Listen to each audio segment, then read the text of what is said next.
The Israeli state deliberately kills children. This is a fact. That's what a new study has decisively proven.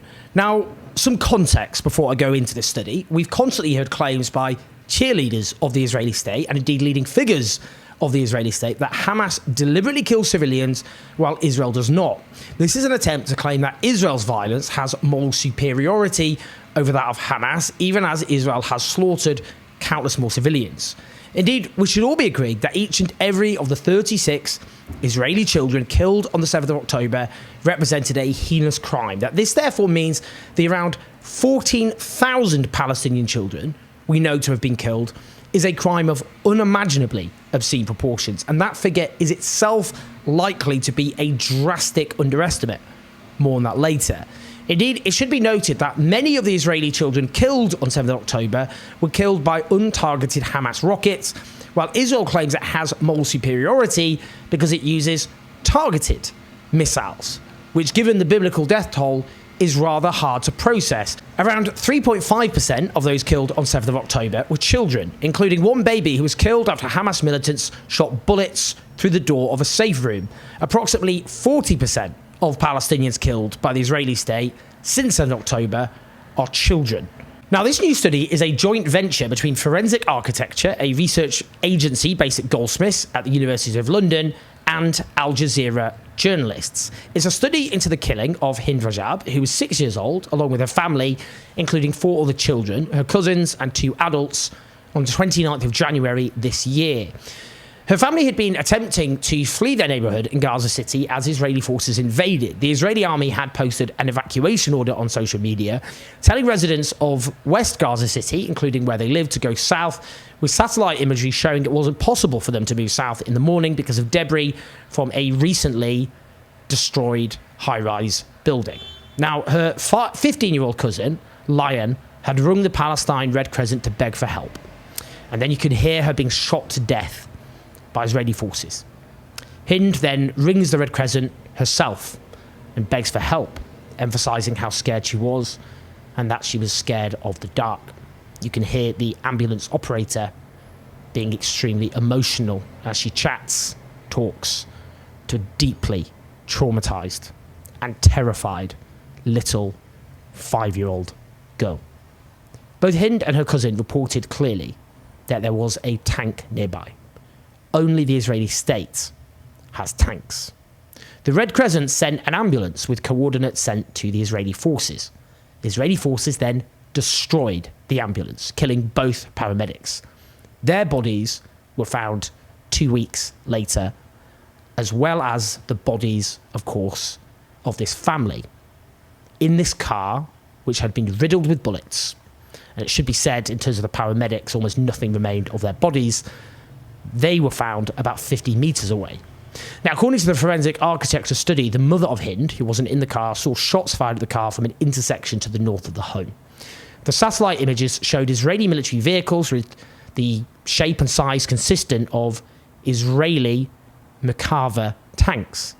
The analysis of these experts suggests the shape of the depression of the windshield of the car suggests it was run over by a light vehicle, likely an Israeli military bulldozer made by Caterpillar.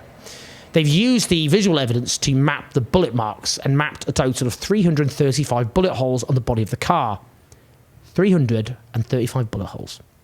The analysis of the recording of the phone call made by 15-year-old Lion, Hind's cousin, finds that there was a total of 64 gunshots during that conversation, which could be heard, fired in just 6 seconds.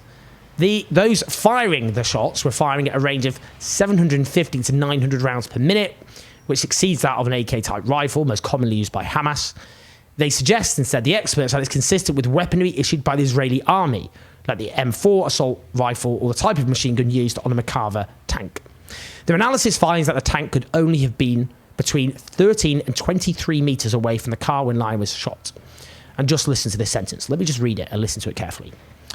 At such proximity, it is not plausible that the shooter could not have seen that the car was occupied by civilians, including children. They add, earshot audio ballistic analysis supports the final words of Lion Hamada. The gunfire came from a tank that was next to them. The experts go on to conclude the following. From the tank position indicated by the greatest alignment between entry and exit holes, we concluded that the shooter would have had a clear view of the car and its passengers. In other words, they would have been aware of the presence of 2 children. That is, of course, Hind and her cousin, Lion. This research is extremely clear. It's not credible. It's not plausible that this Israeli tank did not repeatedly fire on this car, shooting so many bullets to ensure that no one could possibly have survived, without being entirely aware that the car was full of civilians, including children, including little children. The soldiers in that tank killed those children and 2 adults deliberately.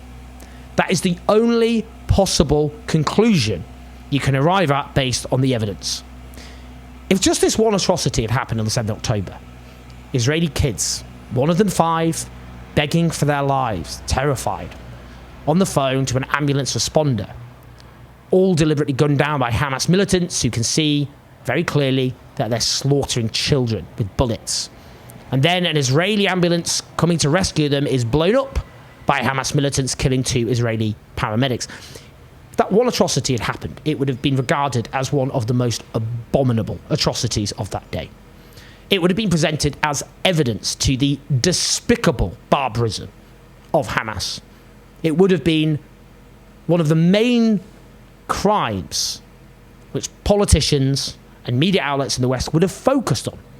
It would have been described as akin to Nazi atrocities. It would have been front and centre as evidence used to justify the obliteration of Gaza, which then took place.